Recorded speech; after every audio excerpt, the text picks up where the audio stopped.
it can be really frustrating, when the babies cry. And often parents are at a loss. They ask you, what can I do to help my baby? My baby cries a lot.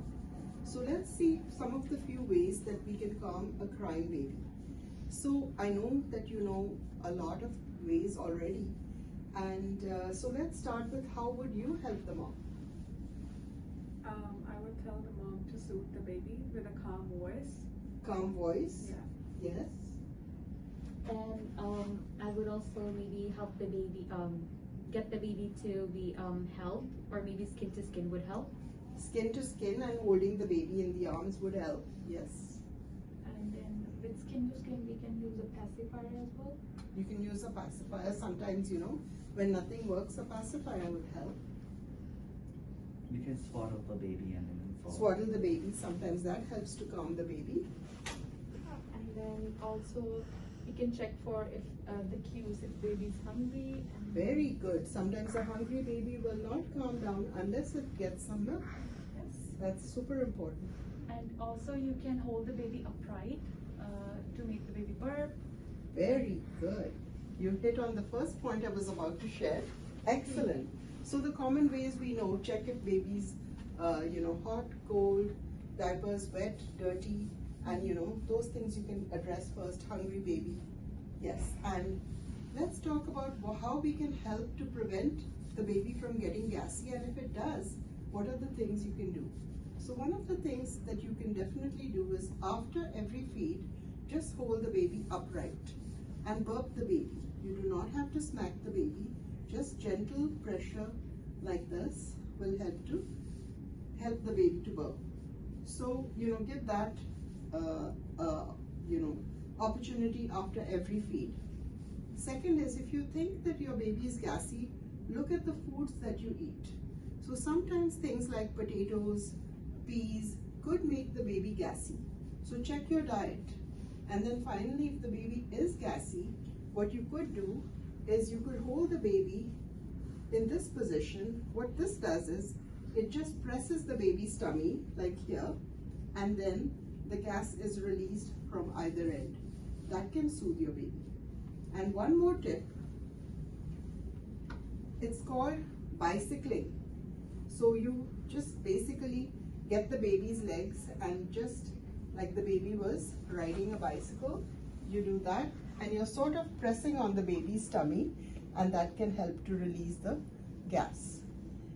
So that can surely help. Massage is another good way. When you massage the baby, in gentle movements, and even on the tummy, very, very gently, it can help to release the gas. So that's to calm a baby who's got a lot of gas. Now, the second thing I would like to talk about is sound. Now, sound can be in different forms. And one of you mentioned like talking to your baby in a calm voice. That's very helpful. The other sort of sound that might help is soothing music. It could be classical music, it could be holy prayers being said. That can also calm the baby. And certain noises like white noise, you can turn the vacuum cleaner on, washing machine, or you even get these sound machines.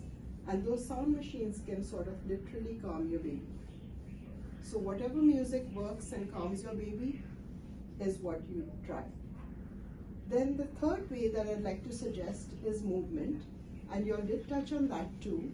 And movement could be, in this case, just, holding the baby and just moving the baby this way. It could be like rocking the baby like this.